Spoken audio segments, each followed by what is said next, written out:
Hello and welcome into the first ever Hart Men's Lacrosse Media Day. My name is Jillian Carroll. Men's lacrosse is the newest championship sport sponsored by the Heart of America Athletic Conference. And today we are joined with head coach of the William Penn Statesmen. We have Luke Christiansen and we also have junior Boston Romero. Guys, thanks for joining us. How you doing? Doing good. Thank you for having us. Doing great. Thank you. Yeah, thanks for the time. We're excited to hear a little bit about the Statesmen and how you're preparing. Coach, we're going to start with you to get rolling here. You're the lone team in the Heart that already has a victory under your belt. You already played Missouri Valley, came up on top with a 19-8 win. What were your overall thoughts with that matchup and maybe some positive takeaways? Yeah, this season we're taking a little bit different approach than we have in years past of really utilizing games to get in game shape. So we really only had, a week and a half worth of practice before that first game. So the intent with that was, we knew there was going to be some rust. We knew there was going to be some sloppiness. So we kind of embraced that, and utilized that time to get a lot of reps for some of our younger guys in that game, begin to increase our execution across the board as we prepare for some big games coming up here this coming weekend. Right. Boston, how did you feel about that big win, and your teammates as well? Feel good about knocking the rust off? And yeah, no, it was good. So like he said, we were able to get a lot of the younger guys in. We went through the whole entire roster, basically got everyone in, make sure try to get the chemistry up. And like I said, like he said, we have big games coming up this weekend. So it'll be these past 2 weekends will be nice, just to get the rust off, and then hopefully we can win these games this weekend. Yeah, for sure. Just real quickly about you, Boston. Where are you from and what are you majoring in? I am from Las Vegas, Nevada, and I am a business management major currently. Very cool. Do you have career plans post William Penn? I do right now. So I don't know, I've been kind of 50-50, a lot of different ideas. Kind of hard to, I don't know, it's hard to pick a profession what I really want to do. Just kind of some things, maybe either thinking about joining trade school or maybe I might end up switching majors and maybe try start looking into a psych degree, and then going from it after that. Sorry. You've got some time, no rush there. What position will you be playing this year? I am a midfielder this year. The past 2 years I've been at an attack, but I'm switching over. I'm trying to use athleticism and trying to have to run the offense from both sides of the field. So it's nice and it's been good. I've been liking it playing at midfield. Very cool. Very cool. Coach, you and Boston have already mentioned the big games coming up, but this weekend, Cornell College, then you head to Kentucky and North Carolina for a couple of games there. What do you hope to see from your squad out of these games? Yeah, so Cornell College was this past weekend, and we won 18-4. And so that was another game where we kind of really dialed up the concentration a little bit, put out the lineups that we were planning to put out onto the field for this coming weekend against Cumberlands and Reinhardt. So now it's just that next step. We're in our third full season of competition from starting this program from scratch. We finally have some upperclassmen. We feel like we've got one of the deepest and healthiest rosters in the country, and now it's time to take that next step of utilizing that experience and actually competing and winning some of these big games. So that's just that next step, is we need to see that execution and key moments when it really matters now. And just a year ago you had a solid 11-win season. What are some things that you hope the team takes from that experience into this coming year?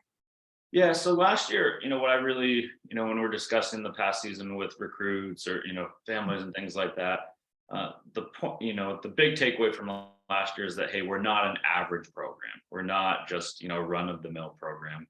We do things differently. We have different expectations. And so that was, I believe last year was the standard of, hey, we're not an average program.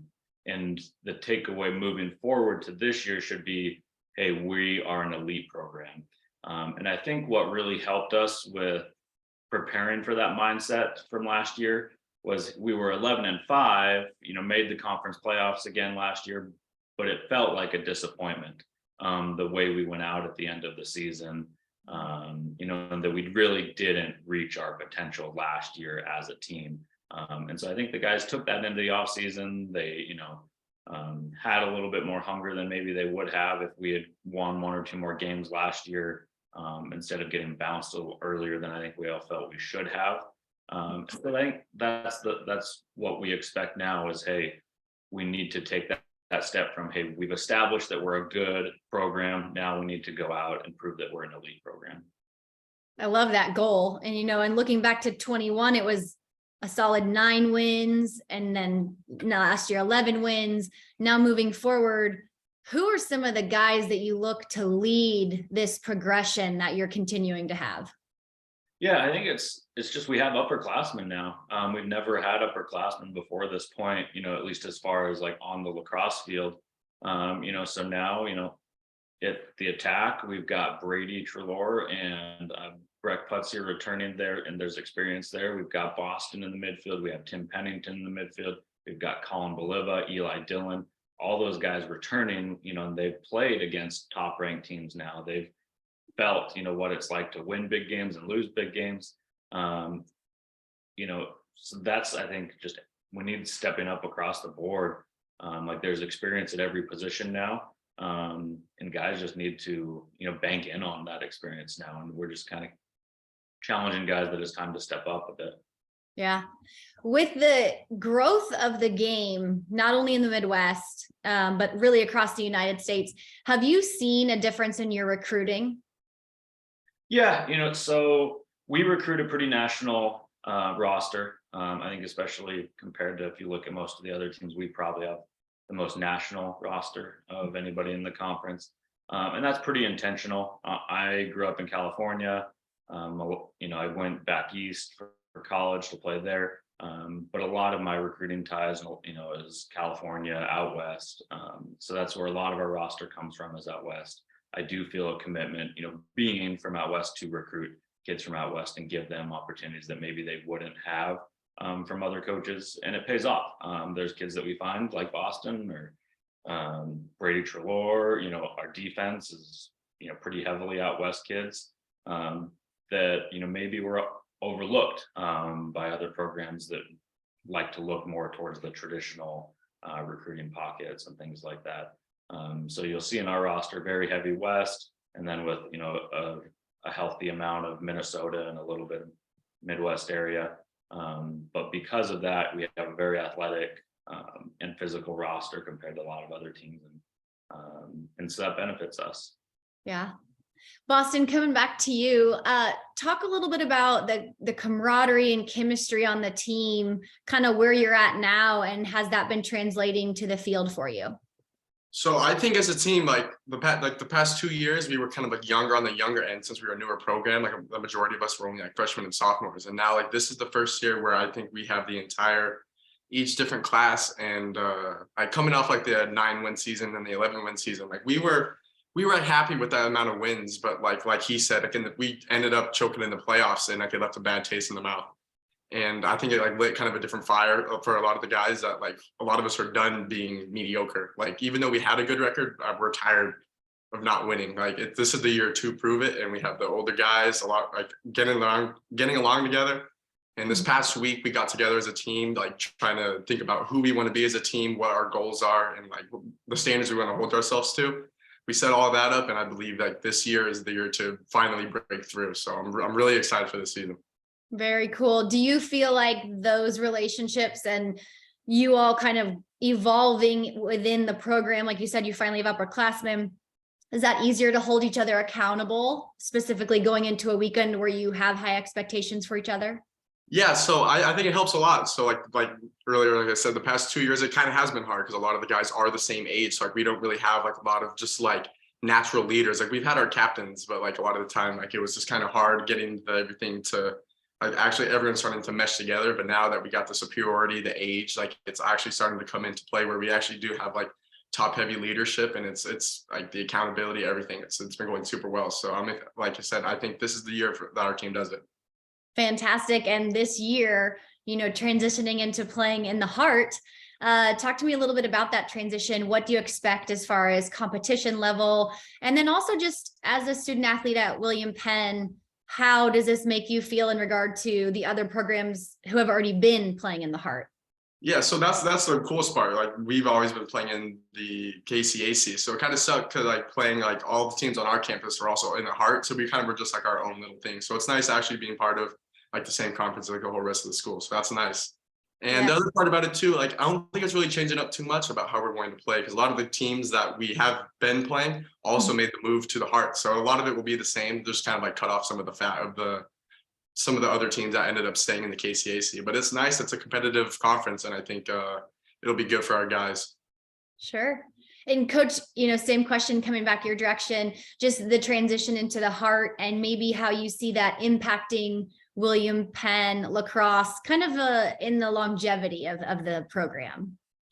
Yeah, so I think the move, it's been a long time coming, like ever since I took the job at William Penn in 2018, it's been discussed, but obviously conferences and things like that take a little while to sort things out on the administrative side. But for this year, I think, the biggest benefit of the move is the out of conference flexibility that we now have for scheduling. We're able to schedule a lot more out of conference games. This coming weekend, we're going to go play two top 5 teams in Reinhardt and Cumberlands. Then a couple weeks later, we're going and playing Kaiser and Montreat, and then we have Lawrence Tech and Madonna. So we have a very good out of conference schedule, I feel, compared to the past. And that's fun for the guys. They get to play different teams than we're used to playing. And we get to play more ranked teams, which is good for the kind of strength of schedule. And then just from like a, more practical standpoint, I really like it from the fact of we can go play these tough out of conference games early in the season. And if we win, great, we, bolster our resume, to get an at-large bid if we need it for the national tournament. But if we lose, it's fine too, because, hey, we went, we're testing ourselves, and we still have a conference to play for. That's something that's been, I think, kind of, one of the main issues with the KCAC the past few years is you had some early season important games. So your season could be technically over by mid-March. And so this year we don't even start conference games right until the very, very end of March. And all of our, we have meaningful games in April, and that's really exciting to have that. And then for the longevity of the conference, I think it's important because I think just when it's within your home conference, I think administrators are going to care and invest a little bit differently than when it is an associate conference, like when you're an associate member of a different conference. I don't know if that's a definitive thing, but I believe that will translate over the years, of that programs will invest a little bit more, that they'll care a little bit more. And then hopefully it leads to growth within the conference of other schools adding, because that is going to be important to kind of the longevity and the student athlete experience, because it will be difficult for us and for other programs like us to travel the extent we are this year, right? Like we're putting on tons and tons of travel miles this year, getting lots of points this year, but that's not necessarily sustainable. Like our guys do a good job of going out and fundraising, to ensure that we're having the best possible student athlete experience. Like we're very proud that we probably put out one of the best student athlete experiences as far as traveling, going and playing big time opponents. But that's something that, I think it only helps having more local, strong, legitimate programs that we can play closer to home. And I think that's where the conference is important. Of the Heart, adding lacrosse, I think, should expedite the growth of lacrosse in the Midwest.